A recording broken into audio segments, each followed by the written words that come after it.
So we're reading from Śrīmad Bhāgavatam, Canto 8, Withdrawal of the Cosmic Creations.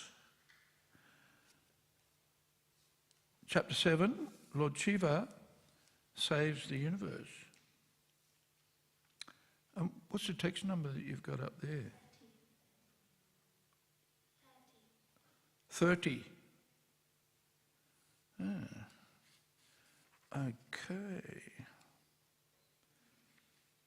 All right.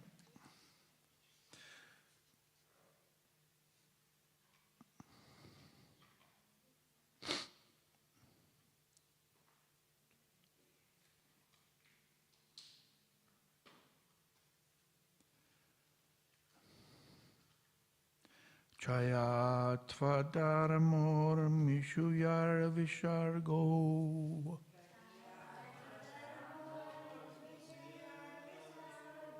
Nitra Trayam Satvarajastamamsi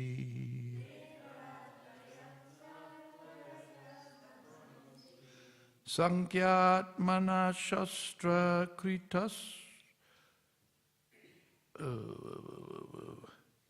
Taveksha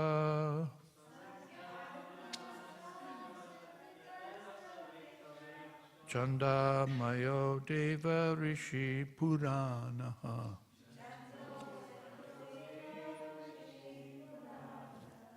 Okay, this might be better.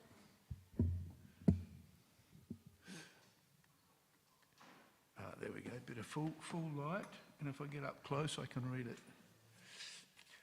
Chaya Tvadarma Mishuyar Visargo Netra Trayam Satvarajastamamsi Sankyatmana Shastra Kritas Taveksha Chando Mayo Deva Rishi Puranaha Chaya Tvadarmar Mishuyar Visargo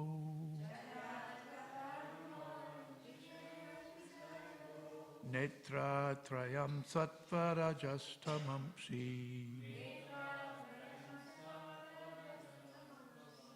Sankyatmana Shastra Kritas Taveksha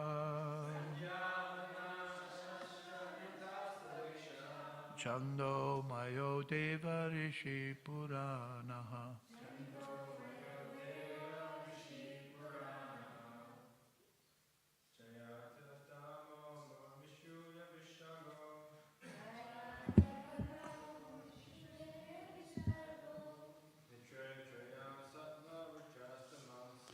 Netra Tvayam Satvarajastamamsi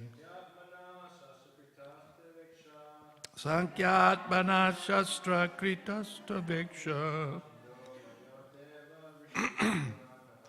Chanda Mayo Deva Rishi Puranaha.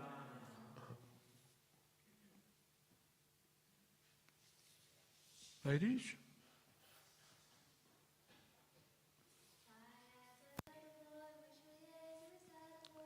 Chaya Tvadarmar Mishuyar Visargo Netra Trayam Satvatrajastamamsi Sankyatmana Shastra Kritas Taveksha Chanda Mayo Deva Rishi Puranaha Chaya Tvadarma Mishuyar Visargo Netra Trayam Satvarajastamamsi Sankyatmana Shastra Kritas Taveksha Chando Maya Deva Rishi Puranaha Chaya shadow, 2. But adharma urmishu, in the waves of irreligion, like karma, krodha, lobha, and moha, yai, by which visarga, so many varieties of creation, netratrayam, 3 eyes, sattva, goodness, rajaha, passion, tamamsi, and darkness, sankhya atmanaha, the origin of all Vedic literatures, shastra, scriptures, kritaha, made, tava, by you, iksha, simply by glancing, chandamayaha, full of Vedic verses, deva, O Lord, rishi, all Vedic literatures, puranaha, and the Puranas, the supplementary Vedas. O Lord, your shadow is seen in irreligion, which brings about varieties of irreligious creations. The 3 modes of nature, goodness, passion, and ignorance, are your 3 eyes. All the Vedic literatures, which are full of verses, are emanations from you, because their compilers wrote the various scriptures after receiving your glance.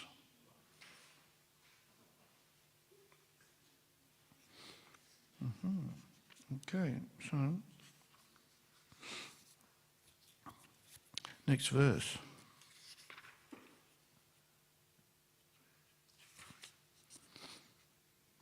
Nate giritra kilalokapala virincha vaikunta surendra gamyam jyoti paramyatra rajastamascha sattvam nayad brahma nirasta bedam. O Lord Girisha, since the impersonal Brahman effulgence is transcendental to the material modes of goodness, passion, and ignorance, the various directors of this material world certainly cannot appreciate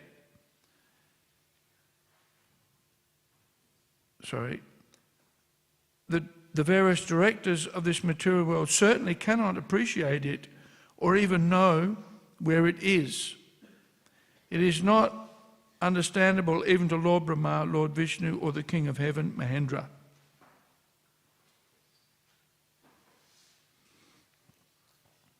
Purport.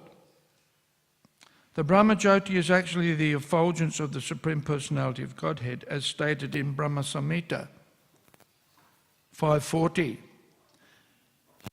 Prabhato Jagananda Koti Kotishvashesha Vasudadi Vibhuti Bhinam Tad Brahma Nishkalam Anantam Asesha Bhutam Govindamadi Purusham Tamaham Bhajami. I worship Govinda, the primeval Lord, who is endowed with great power. The glowing effulgence of his transcendental form is the impersonal Brahman. which is absolute, complete, and unlimited, and which displays the varieties of countless planets with their different opulences in millions and millions of universes. Although the impersonal feature of the Absolute is an expansion of the rays of the Supreme Personality of Godhead, he does not need to take care of the impersonalists who enter the Brahmajyoti. Krishna says in Bhagavad Gita chapter 9, text 4, Maya tadam idam saravam jagad avyaktamurtina. In my impersonal feature, I pervade this entire universe. Thus, the Avyaktamurti, the impersonal feature, is certainly an expansion of Krishna's energy. Mayavadis who prefer to merge into this Brahman effulgence worship Lord Shiva. The mantras referred to in text 29 are called Mukhani Pancho Panishadas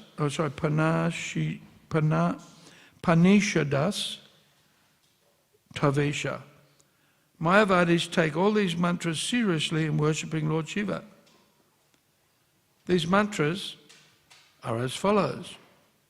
1. Tat Purushaya Vidmahe Santyai. 2. Mahadevaya Dhimahi Vidyayai. 3. Tanno Rudra Pratishtai Yai. 4. Pachodayat Drityo. 5.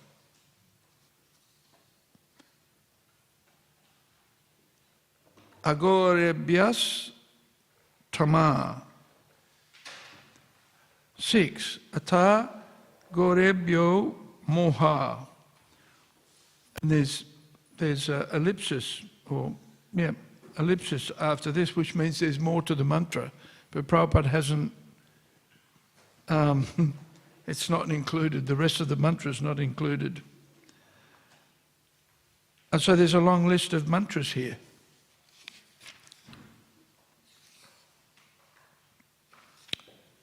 Which is difficult for me to read, so I'm going to go to the rest of the purport. The impersonal Brahman is unknown even to the other directors of the material creation, including Lord Brahma, Lord Indra, and even Lord Vishnu. This does not mean, however, that Lord Vishnu is not omniscient. Lord Vishnu is omniscient, but he does not need to understand what is going on in his all-pervading expansion.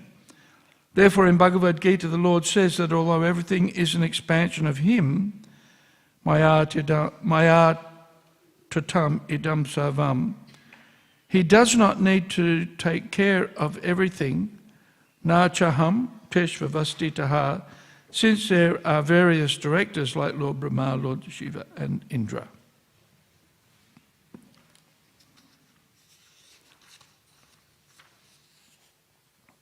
Okay, let's keep going. Text 32. Kamadvara Tripura Kalagaradi Aneka Bhuta Druha Chapayata Stutayena Tate Yastvantakala Idam Atmakritam Svanetra Vahni Spulinga Shikaya Bashitam Naveda. When annihilation is performed by the flames and sparks emanating from your eyes, the entire creation is burned to ashes. Nonetheless, you do not know how this happens. What then is to be said of your destroying the Daksha Jagya, Tripura Sura, and the Kalakuta poison, Such activities cannot be subject matters for prayers offered to you. Purport. Since Lord Shiva considers the great acts he performs to be very unimportant, what was to be said of counteracting the strong poison produced by the churning? The demigods indirectly prayed that Lord Shiva counteract the Kalakuta poison which was spreading throughout the universe.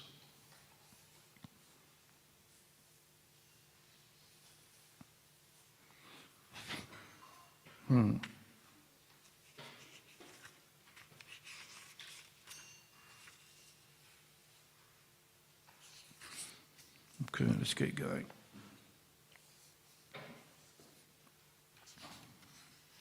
Lord Shiva is obviously a very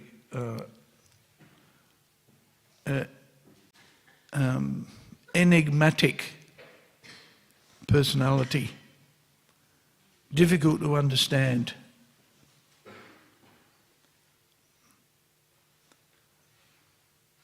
And yet we're getting a glimpse of his potencies in the description, in this offering of prayers. Well, who's offering these prayers? Anybody remember?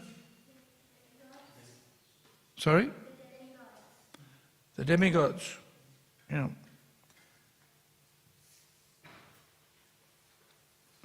The demigods have some inclination as to the potency, intimation. Let's just go back here.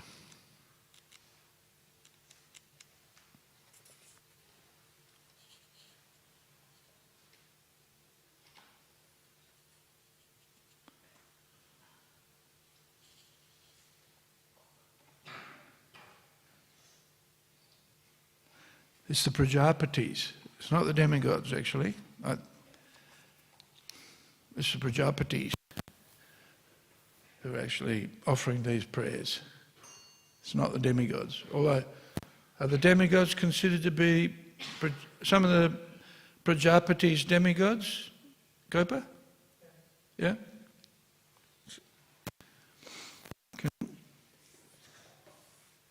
So, let's keep going here.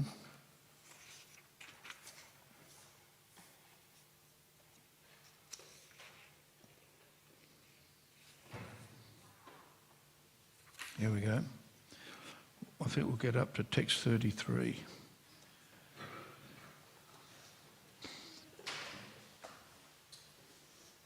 Ye tatvarama guru biriti. This is a different meter. Ye tatvarama guru biriti chintitangri tvandvam charantam umaya tapasa bitaptam katanta ugra parasam niratam smashane tenunam uttim avidam stavahatalajaha. Exalted, self-satisfied persons who preach to the entire world think of your lotus feet constantly within their hearts. However, when persons who do not know your austerity see you moving with Uma, they misunderstand you to be lusty. Or when they see you wandering in the crematorium, they mistakenly think that you are ferocious and envious.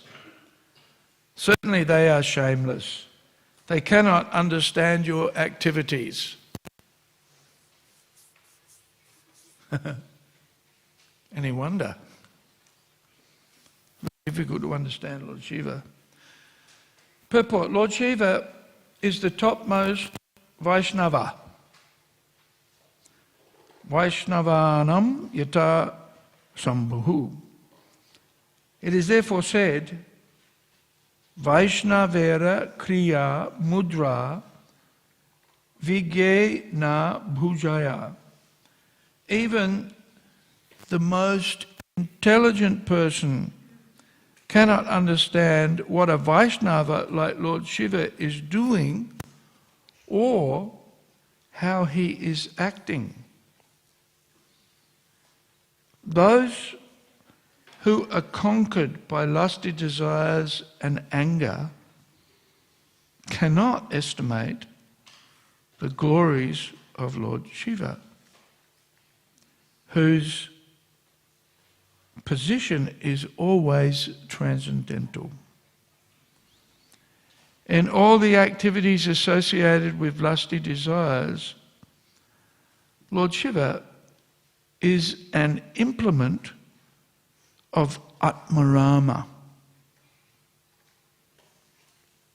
Ordinary persons, therefore, should not try to understand Lord Shiva and his activities.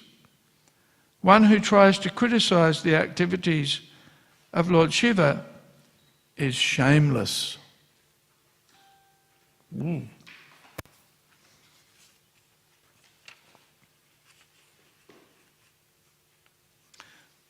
Not only that, it can get you in big trouble. Who's an example of that? Daksha, yes. Who else? What's that? Kamadev. Yeah, I'm thinking of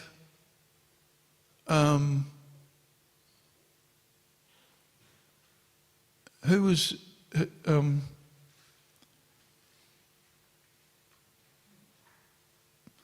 was laughing at Lord Shiva? Chitra. I can't hear you. Say it louder. Chitra. I still didn't hear it. Chitraketu. Yes. And he was cursed by Parvati to become, who was it? Vitrasura. Yeah. Very famous example of somebody who didn't, who made a joke out of. In fact, he was a friend of Lord Shiva's, but still offended Lord Shiva's wife. You know, it's very dangerous to upset somebody's wife. Right? The wife will always be defensive of the husband. Right?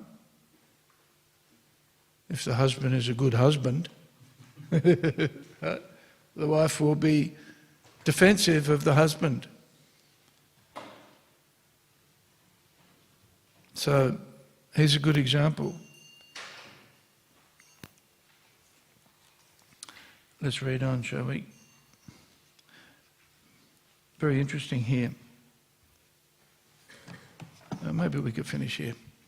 Om Jnana-timirandasya Granjana Salakaya Chakshurunmilitam Jena Tasmaye Shri Gurave Namaha Shri Chaitanya Manobishtam Stapitam Jena Bhutale Swayam Rupa Kada Mahiyam Tadati Svapadantikam Mukam Karoti Vachalam Pangum Langayate Girim Yat Kripa Tamaham Bande Shri Gurum Dinatarinam. So we're getting a description here of the qualities of Lord Brahma. Why are these flags still here?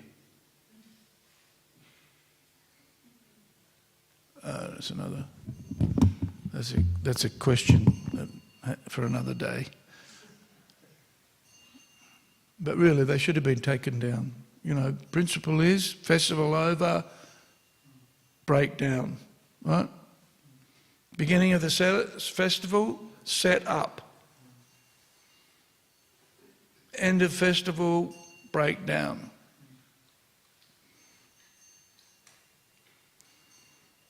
That's Lord Shiva's department, right? Dismantle. There's a dismantling department. But the interesting, the very interesting characteristics of Lord Shiva are bewildering, because Lord Shiva is not. Okay, what are you going to do with that? Yeah, thank you. You can give the rest to everybody else. Thank you. Lord Shiva's activity is very, very, very difficult to understand.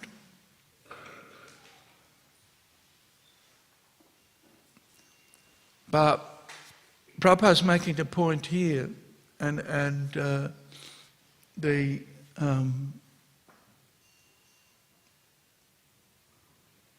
characteristics and the pastimes, the activities of Lord Shiva are always underpinned by the mood of service. And just as Lord Brahma is usually an empowered, we mentioned this the other day, Lord Brahma is usually an empowered living entity who carries the potencies. He's endowed with the potencies to create, with the potency to create the universe, or secondary creator. The Lord Vishnu provides the ingredients for the creation, and Lord Brahma puts them together. And so that individual who does that is a specially empowered living entity. And Prabhupada mentions in some purports that if there isn't a qualified living entity to perform that action, then he himself appears. Special duty. You know, it's interesting that this canto, the Bhagavatam, is called Withdrawal of the Cosmic Creations, plural, right? So that means there's many of them. Many of them. And we know that the universal affairs are very complicated. We experience in our own lives complications, right? And we're forever trying to work out what's going on here, right? And we'll never we'll never understand it fully. Right? Although Prabhupada makes an interesting comment, one purport. He says that when one is advanced in the chanting of Hare Krishna, in the practice of chanting Hare Krishna, one will know where we've come from and where we're going. Right? So some will have some inclination, some inspiration to understand what our past life was and what our future life will be. For devotees, that shouldn't be too difficult to work out. But the details, we'll never know the details. We will have a general understanding or an inclination. So the individuals, the personalities who are empowered to manifest the universal creation, and as we read here, creations, there's more than one of them, is complicated, difficult. One has to be empowered with great potencies to perform these activities. But the characteristic or the qualification, the quality of the individuals involved, Lord Brahma and Lord Shiva especially, their motivation is service. That's why they're chosen to perform these activities. And Lord Shiva himself is a very special personality in that he is described as being like Lord Vishnu, but also not Lord Vishnu at the same time. And we can see in these descriptions of Lord Shiva's qualities and characteristics, very, very special personality, but easily misunderstood. And not to be misunderstood. You know, people sometimes want to imitate Lord Shiva, but that's very dangerous. A very dangerous activity, because his activities are not to be imitated. You know, I remember my friends, before I became, the devotees who were preaching to me, they used to justify their smoking of ganja as, you know, it was okay because it was Lord Shiva, you know, drank an ocean of poison, right? Because Prabhupada makes the comment that, yes, Lord Shiva could drink an ocean of poison and not be influenced by it. Huh? So not to be imitated. Not to be imitated. You know, for those who try to imitate great personalities like Lord Shiva and even Krishna, without understanding the transcendental nature of their activities and the motivation behind it, will just become degraded. You know, one has to follow the essence of a great personality's behaviour, not copy them. Very, very dangerous activity. Just imitating great personalities. So,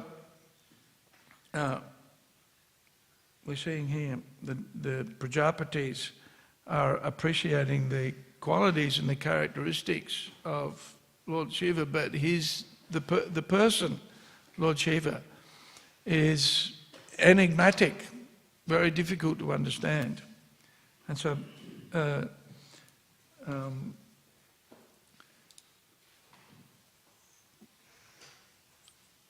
we need to hear the descriptions of the demigods and of the Shastra basically continuously in order to appreciate the wonderful qualities and characteristics of Lord Shiva, so that we can appreciate this mood of service, which is effectively the characteristic of the great devotees, and especially of Lord Shiva. And why Prabhupada says here, Vaishnavanam yatha sambhu. And it's difficult to understand the mind of a devotee. Prabhupada quotes this verse from the Chaitanya Charitamrita. Sometimes we see the actions of a devotee and we're puzzled by why is he doing such a thing? And from the external, it might be, it's difficult to gauge why a devotee is behaving. These are exalted devotees, by the way. Very exalted devotees. It's difficult to understand, completely understand their motivations and their actions. But when seen in the context of service, rendering service,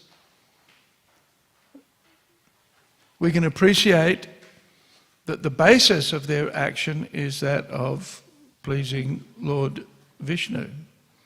And so we may not be able to gauge or appreciate the the external features of their behavior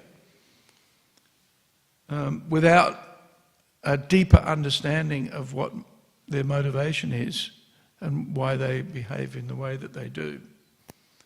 And so therefore we're warned not to be critical of the actions of a devotee lest we commit an offence due to the fact that we're not understanding the deeper motivations of the devotee. You know, and of course, you know, we may see devotees behaving inappropriately, and then we can understand that they're actually not a very advanced devotee. Right? But in the case of Lord Shiva, he performs, you know, very glorious activities, and he's appreciated by all of the, especially the demigods, and especially in this situation, he's consuming the poison that's been produced by the churning of the milk ocean for the protection of everybody. And generally that's the motivation of a devotee, is that their activities are meant for the benefit of everybody and therefore are pleasing to everyone. So, Prabhupada makes the point here that there are those who impelled by lusty desires, or what is it here? Even the most intelligent person cannot understand what a Vaishnava like Lord Shiva is doing or how he is acting. Those who are conquered by lusty desires and anger cannot estimate the glories of Lord Shiva, whose position is always transcendental. In all the activities associated with lusty desires, Lord Shiva is an implement of Atmarama.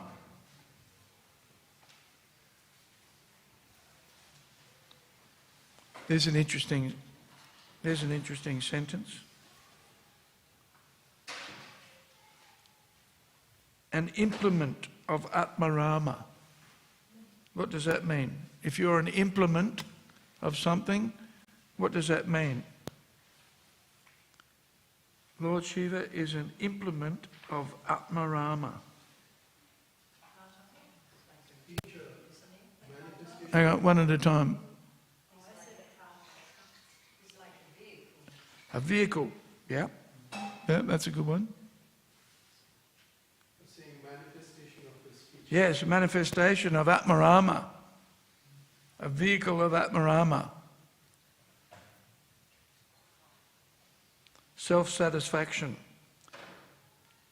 Even though his activities appear to be motivated by lust, from the ordinary person's perspective, they're actually a manifestation of self-satisfaction. Ordinary persons, therefore, should not try to understand Lord Shiva and his activities. That's interesting. Huh? One who tries to criticize the activities of Lord Shiva is shameless. So there's some interesting instruction here. Prabhupada says, one should not try to understand Lord Shiva and his activities. Ordinary persons. Right? His activities can really only be appreciated by devotees. Otherwise they can be easily misunderstood. So therefore we, in many of these cases, in order to understand, just like if we want to understand the characteristics of personalities, especially we try to understand our own personality, we try to understand the personality of the devotees, we try to understand the personality of Godhead. How do we do that? We do that by hearing and chanting. Right? Shravanam kirtanam, then Vishnu smaranam. So by hearing and chanting, studying the Bhagavad Gita, studying the Śrīmad Bhāgavatam, we get an insight into the character and the nature and the actions of these personalities. And just as we gain an understanding of Krishna's personality and his transcendental motivations, non-material motivations, so similarly also, if we want to understand Lord Shiva, then we need to recite these prayers that are being presented by the Prajapatis in order to understand and appreciate Lord Shiva. Not easily understood because of his position mentioned in the Brahma Samhita. He has the qualities and the characteristics of Lord Vishnu. And so therefore, an empowered personality. But at the same time, he comes into contact with material energy. And so therefore, and the example in the Brahma Samhita is given of milk being touched by a curdling agent.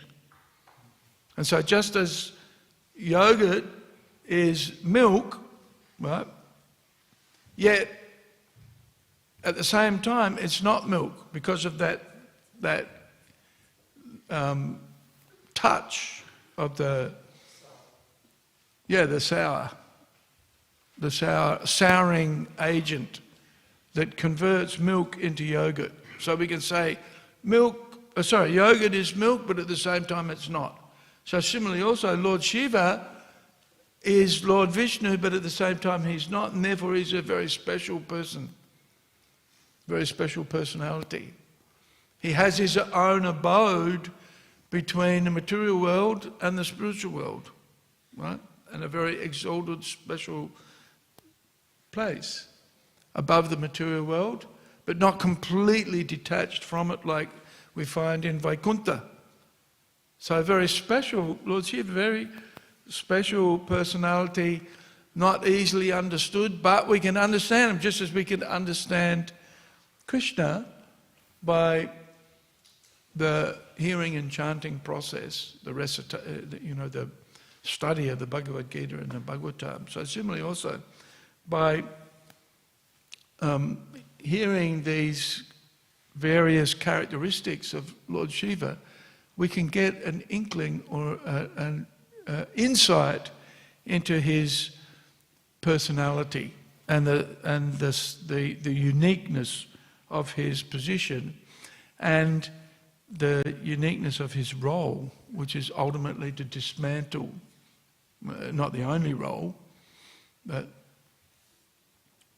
he dismantles the material creation. But interesting here, in all the activities associated with lusty desires, Lord Shiva is an implement of Atmarama. Ordinary persons, therefore, should not try to understand Lord Shiva and his activities. One who tries to criticize the activities of Lord Shiva is shameless. Okay. So I'm going to leave this here.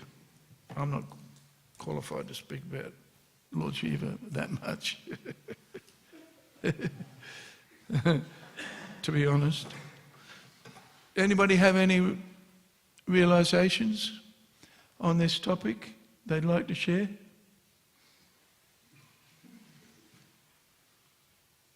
Thoughts? Vishnu Priya, yeah. Yep. So Lord Brahma is an empowered living entity. Usually, yes. In each universe. Yes. So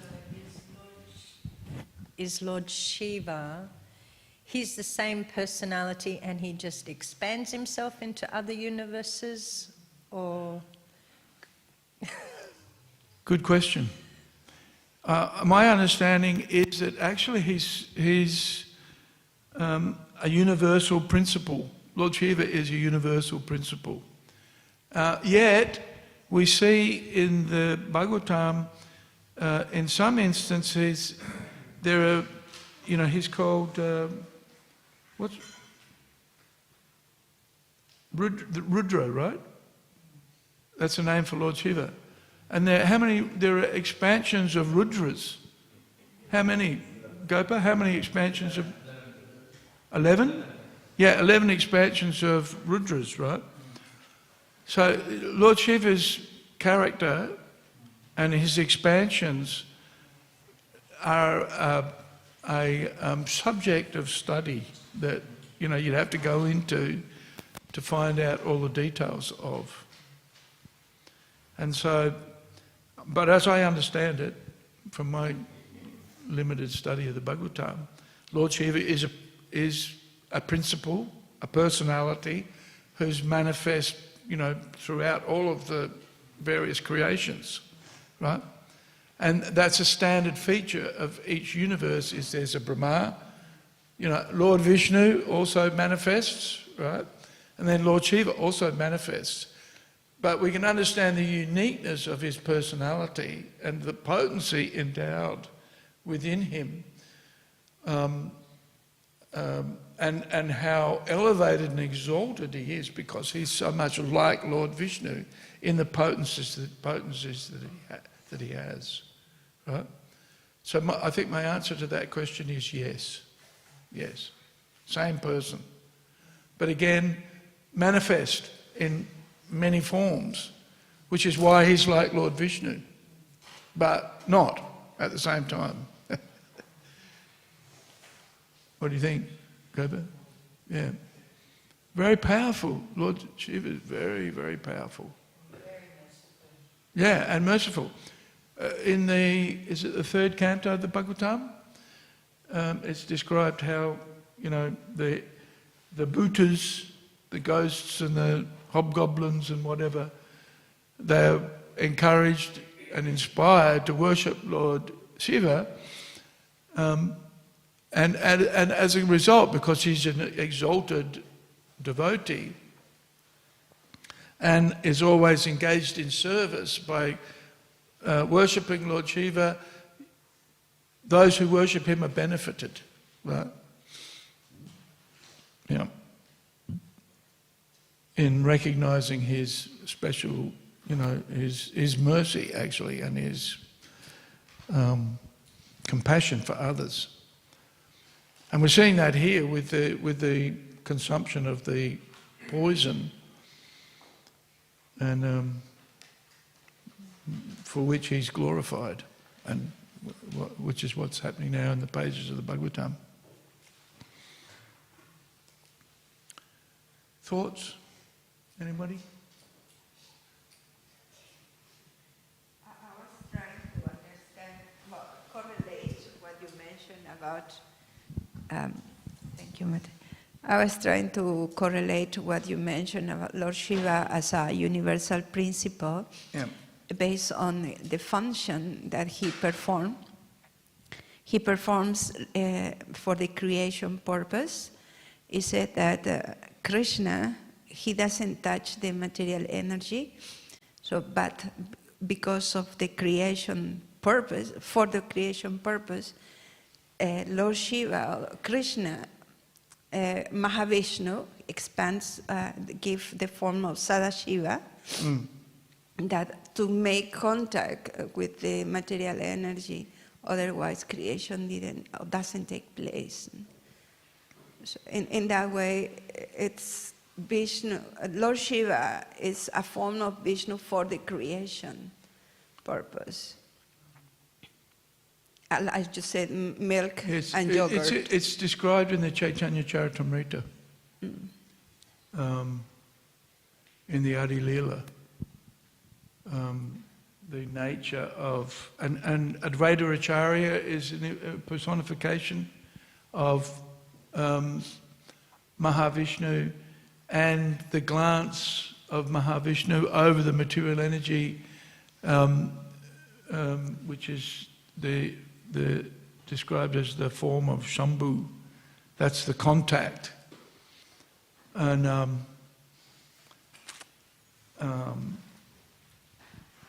the connection, if you like, between Lord Vishnu and the material energy. And Lord Shiva is the personification of that, or a manifestation of that contact, of the potency of Lord Vishnu in the contact with the material energy. Is that what you're saying? Yeah. Yeah.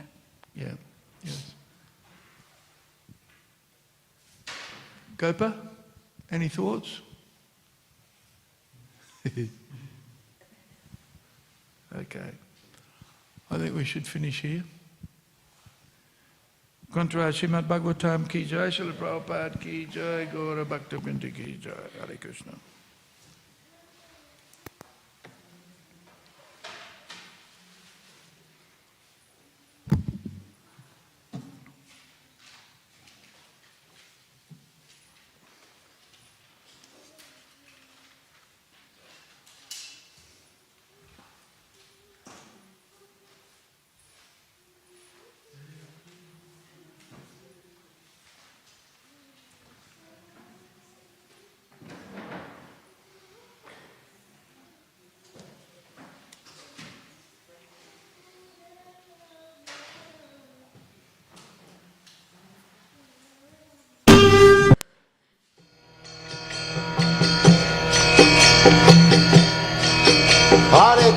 Hare Krishna, Krishna Krishna, Hare Hare, Hare Rama, Rama Rama, Hare Hare. Hare Krishna, Krishna Krishna, Hare Hare, Hare Rama, Rama Rama, Hare Hare. Hare Krishna, Krishna Krishna, Hare Hare, Hare Rama, Rama Rama, Hare Hare. Hare Krishna, Krishna Krishna, Hare Hare, Hare Rama, Rama Rama, Hare Hare. Hare Krishna, Krishna Krishna, Hare Hare, Hare Rama, Rama Rama, Hare Hare. Hare Krishna, Krishna Krishna, Hare Hare, Hare Rama, Rama Rama, Hare Hare. Hare Krishna, Krishna Krishna, Hare Hare, Hare Rama, Rama Rama, Hare Hare. Hare Krishna, Krishna Krishna, Hare Hare, Hare Rama, Rama Rama, Hare Hare. Hare Krishna, Krishna Krishna, Hare Hare, Hare Rama, Rama Rama, Hare Hare. Hare Krishna, Krishna Krishna, Hare Hare, Hare Rama, Rama Rama, Hare Hare. Hare Krishna, Krishna Krishna, Hare Hare, Hare Rama, Rama Rama, Hare Hare. Hare Krishna, Krishna Krishna, Hare Hare, Hare Rama, Rama Rama, Hare Hare. Hare Krishna, Krishna Krishna, Hare Hare, Hare Rama, Rama Rama, Hare Hare. Hare Krishna, Krishna Krishna, Hare Hare, Hare Rama, Rama Rama, Hare Hare. Hare Krishna, Krishna Krishna, Hare Hare, Hare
Krishna, Hare Krishna, Krishna Krishna, Hare Hare, Hare Rama, Hare Rama, Rama Rama, Hare Hare. Hare Krishna, Krishna Krishna, Hare Hare, Hare Rama, Rama Rama, Hare Hare. Hare Krishna, Krishna Krishna, Hare Hare, Hare Rama, Rama Rama, Hare Hare. Hare Krishna, Krishna Krishna, Hare Hare, Hare Rama, Rama Rama, Hare Hare. Hare Krishna, Krishna Krishna, Hare Hare, Hare Rama, Rama